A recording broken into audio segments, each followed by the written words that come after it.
I think they've been affected by whatever's happening. He's gonna keep using the word happening like it's clever, isn't it? Well, it bloody well isn't! It means nothing except you're an idiot! Okay, I'll give you this. What's going on would have worked just as well. But again, I don't see what's wrong with them saying happening. It's not grammatically incorrect or anything. Tobacco plants, when attacked by Heliothis caterpillars, will send out a chemical attracting wasps to kill just those caterpillars. We don't know how plants attain these abilities. They just evolve very rapidly. There's a difference between plants luring wasps to kill caterpillars and plants somehow triggering human suicide. Again, it's a throwback to the 1950s and 60s B-movie, giving a bullshit scientific explanation for what's happening. And again, it's all meant to be a theory. The radio says these attacks started happening in the cities, then went to the towns, and now the roads. That's right. Whatever's happening is happening to smaller and smaller populations. That was 3 times in less than 30 seconds! And why the hell do they keep calling it happening when they know it's an airborne toxin, besides the fact that M. Night thinks it sounds cute? They aren't referring to it as a noun throughout most of the movie. They're referring to it as a verb.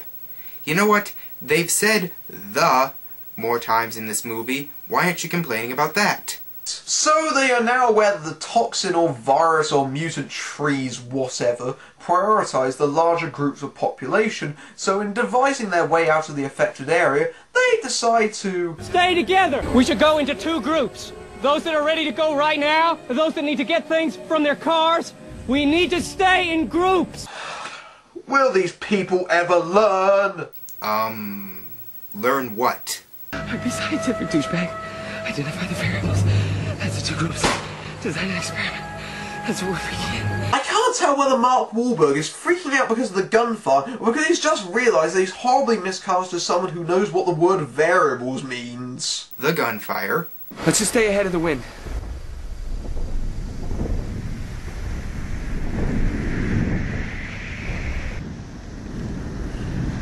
Yes, you did hear that correctly. A man of science just recommended they try and outrun the wind. To borrow from his late friend Julian, the chances of that being possible are a whopping 0%. Yeah, that is a pretty stupid idea, but I think by the way they all turned, the movie knew it was pretty stupid.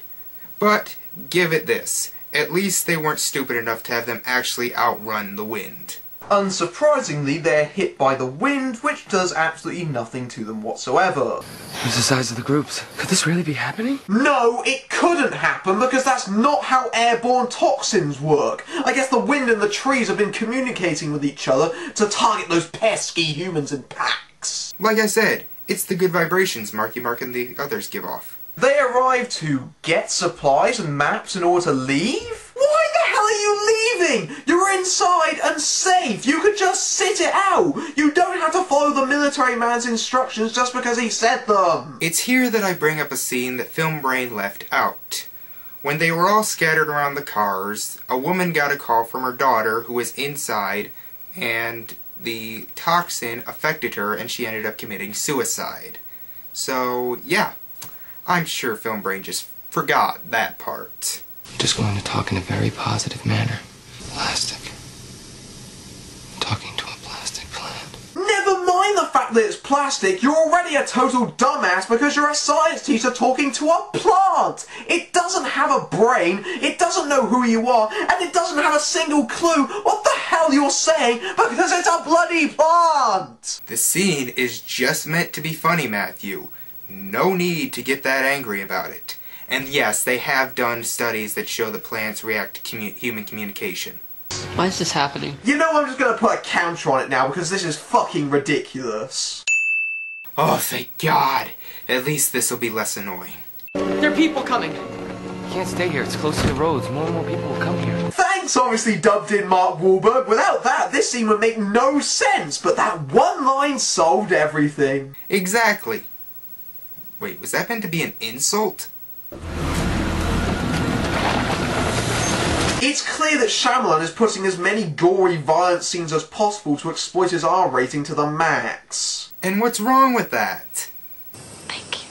I'm glad you didn't buy— Stop. Your female voice impression is extremely annoying.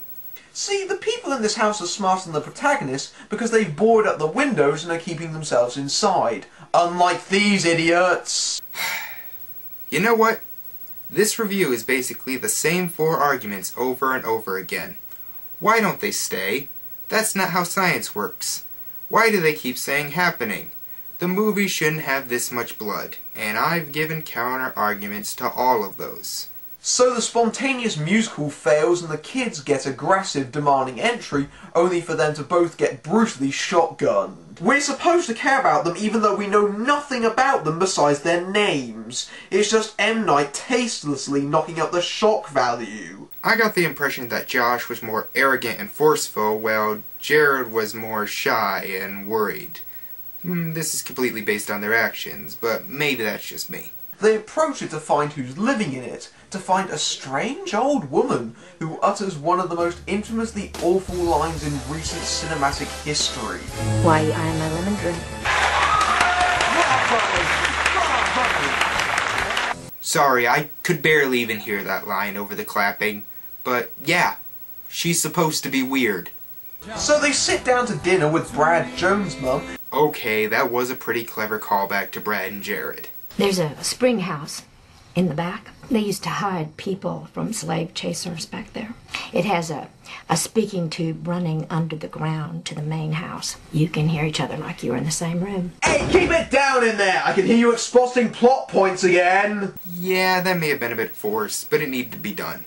After dinner, with Jess asleep, Elliot and Alma discuss what to do, only to get caught producing a line reading so infamously bad, it actually changes the tone of the line itself. Planning on stealing something? No, ma'am, we're not.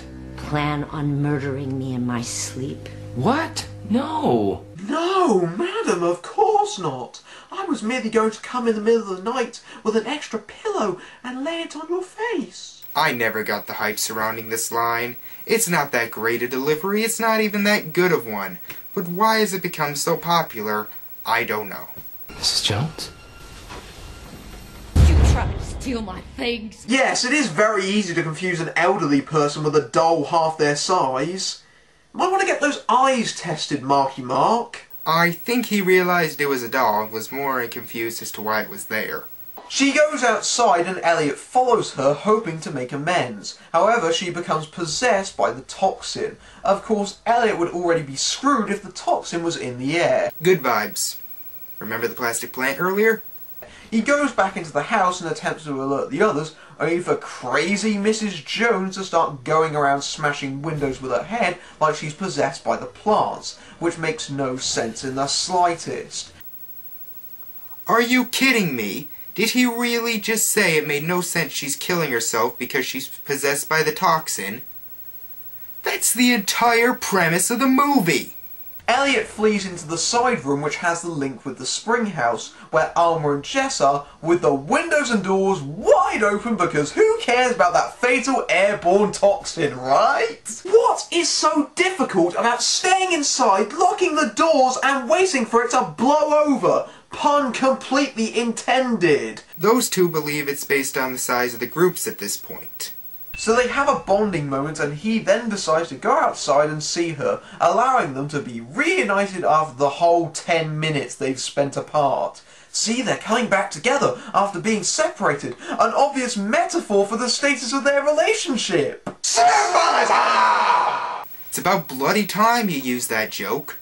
You thought they've all gone outside to embrace their horrible, horrible deaths? Nope, because the power of love means that they survive. Yes, the mood ring is meant to imply that because of their good vibes, they all survived. I guess all those people died because they didn't love people enough. Well, yes, that's what I've been saying this whole time, but this is the one time it's different. The event ended before they went out there.